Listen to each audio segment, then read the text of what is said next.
What's up YouTube? Welcome back to the video. In today's video, I'm going to be explaining the second chapter of the book 1, Tale of Two Cities. The name of the second chapter is The Mail. So in the second chapter, Mr. Jarvis Lorry, who's a worker and who's a manager in the Telson's bank, is traveling towards Dover. Now, the Dover Mail is basically a coach which is taking passengers from a city to Dover. Now, in the coach, the atmosphere is just so described that you actually feel like you are traveling in the coach.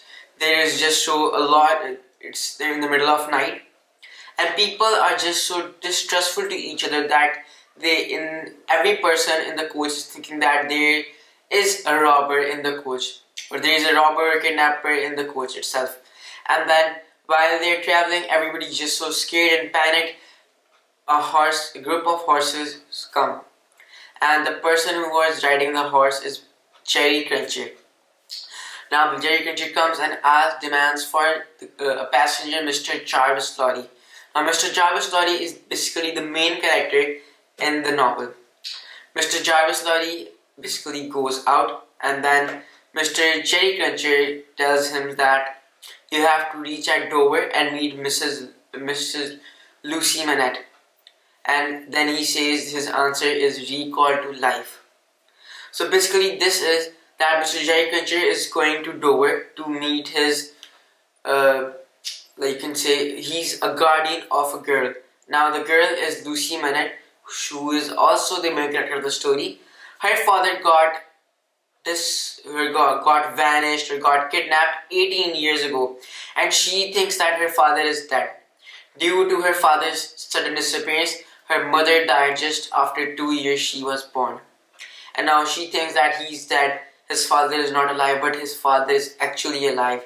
He was kidnapped and life sentenced in France because he saw some monks raping a girl.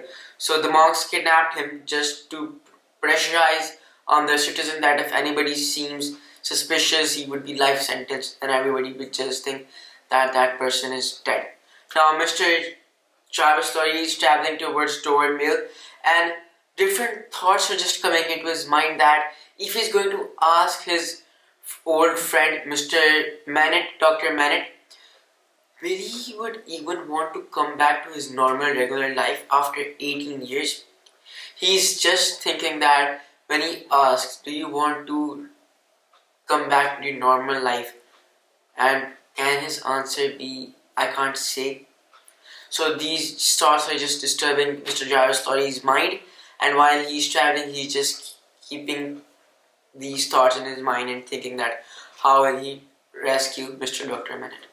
So this is just in the second chapter, and make sure that you subscribe and like and turn your bell notifications on to stay tuned for the upcoming videos. Goodbye.